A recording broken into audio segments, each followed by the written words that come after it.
Medal लाओ नौकरी पाओ, उस योजना ने बिहार में के खेल जगत में नई ऊर्जा भर दी थी। तेजस्वी की विधायक अनीता देवी ने सदन में माहौल बना दिया है। सुना उनकी बातें आपने? सदन में शेरो शायरी करने लगी है अशोक महतो की पत्नी। लोकसभा चुनाव के दौरान टिकट इनको जो है वो मिला, शादी हुई इनकी अशोक महतो से, लेकिन हार गई हो। लेकिन इस बार के विधानसभा में जब टिकट दिया गया तो जीत गई, और जीतने के बाद विधानसभा में तेजस्वी की गैर मौजूदगी में सरकार के छक्के छुड़ा रही हैं अनीता देवी। अशोक महतो की पत्नी है और इतने अच्छा भाषण दे रही हैं। इनका पूरा भाषण आप सुनिए, क्या कुछ अनीता देवी कहती नजर। इस सदन के माध्यम से कटौती प्रस्ताव पेश कर रही हूं। भूमि सुधार एवं राजस्व विभाग की जर्जर, जटिल और जन विरोधी व्यवस्था पर सरकार का ध्यान आकृष्ट करना चाहती हूं। यह विभाग सीधे तौर पर किसानों, भूमिहीनों, गरीबों और आम नागरिकों के जीवन से जुड़ा है, लेकिन दुर्भाग्य से आज यही विभाग भ्रष्टाचार, देरी और अव्यवस्था का पर्याय बन गया है। जमीन का न्यायपूर्ण बंटवारा, भूमिहीनों को अधिकार और सामाजिक समानता की स्थापना इस भूमि सुधार का उद्देश्य था, लेकिन आज हालत यह है कि दशकों से बंटवारे के मुकदमे लंबित पड़े हैं। पर्चा धारकों को जमीन पर वास्तविक कब्जा नहीं मिल रहा, सीलिंग की जमीन का सही वितरण नहीं हुआ, भू माफियाओं का प्रभाव बढ़ता जा रहा है। राजस्व विभाग की जमीनी सच्चाई यह है महोदय, राजस्व विभाग की हालत ऐसी है कि आम नागरिक एक साधारण दाखिल खारिज या म्यूटेशन के लिए महीनों चक्कर लगा काटता है। ऑनलाइन व्यवस्था के नाम पर तकनीकी त्रुटियां और सर्वर की समस्या हमेशा रहती है। अंचल कार्यालयों में दलालों की बोलबाल चरम पर है। कर्मचारी और पदाधिकारियों की भारी कमी है। नापी और सीमांकन के मामलों में बरसों की देरी होती है। आम जनता पूछ रही है, क्या यह विभाग जनता की सेवा के लिए है या जनता को परेशान करने के लिए? डिजिटलीकरण का ढोल जमीनी विफलता है महोदय। सरकार डिजिटलीकरण का ढोल पीटती है, लेकिन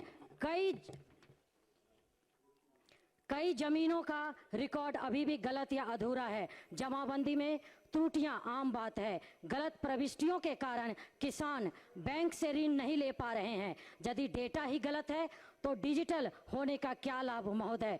हम आलोचना नहीं कर रहे बल्कि समाधान भी दे रहे हैं महोदय। सभी लंबित दाखिल खारिज और बंटवारा मामलों के लिए विशेष अभियान चलाया जाए। अंचल स्तर पर पर्याप्त कर्मचारियों की नियुक्ति हो। डिजिटल रिकॉर्ड का थर्ड पार्टी ऑडिट कराया जाए। भू माफियाओं पर कठोर कार्रवाई हो और अवैध कब्जे हटाए जाएं। समय सीमा में कार्य न करने वाले अधिकारियों पर दंडात्मक कार्रवाई अनिवार्य हो। भूमिहीन परिवारों को वास्तविक जमीन वितरण सुनिश्चित किया जाए। सामाजिक न्याय का प्रश्न है महोदय। भूमि केवल संपत्ति नहीं है, यह सम्मान और अस्तित्व का प्रश्न है। यदि गरीब को जमीन का अधिकार नहीं मिलेगा तो सामाजिक न्याय केवल भाषण बनकर रह जाएगा महोदय। यह विभाग अगर सुधर गया तो लाखों गरीबों की जिंदगी बदल सकती है, लेकिन यदि इसी तरह चलता रहा तो यह व्यवस्था भी शोषण का सबसे बड़ा माध्यम बन जाएगी। सरकार से मैं आग्रह है, घोषणाओं से बाहर निकलकर धरातल पर सुधार करे।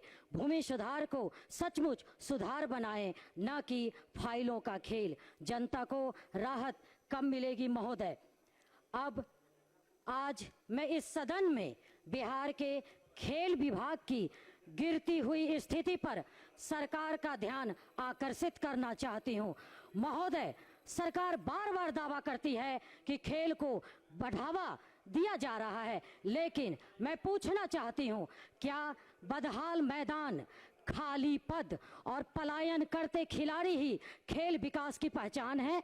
महोदय, आज बिहार के अधिकांश जिलों में खेल मैदान जर्जर है। स्टेडियम खंडर बन चुके हैं। कहीं लाइट नहीं, कहीं शौचालय नहीं, कहीं जिम नहीं, कहीं प्रशिक्षण हॉल नहीं।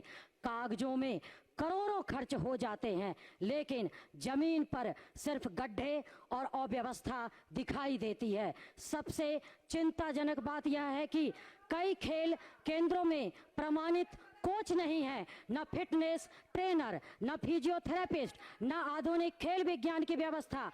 ऐसे में बिहार का खिलाड़ी आगे कैसे बढ़े? नतीजा यह है कि हमारा talent Haryana, Punjab, railway, army और निजी अकादमियों में चला जाता है। जब वही खिलाड़ी मेडल जीतता है, जो बिहार का नाम पीछे छूट जाता है।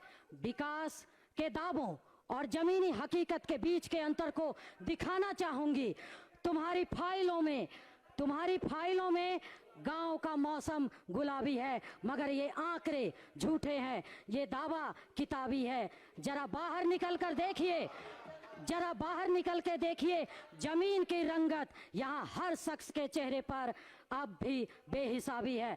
मैं इस सदन का ध्यान पूर्व उप मुख्यमंत्री एवं हमारे नेता प्रतिपक्ष श्री तेजस्वी यादव जी के कार्यकाल की एक ऐतिहासिक योजना की ओर दिलाना चाहती हूँ। शांति बनाए रखो। मेडल लाओ नौकरी पाओ। उस योजना ने बिहार के खेल जगत में नई ऊर्जा भर दी थी। गांव-गांव के गरीब और पिछड़ों परिवार के बच्चों को यह भरोसा मिला था कि अगर वो मेहनत करेंगे और मेडल जीतेंगे तो उनका भविष्य सुरक्षित होगा।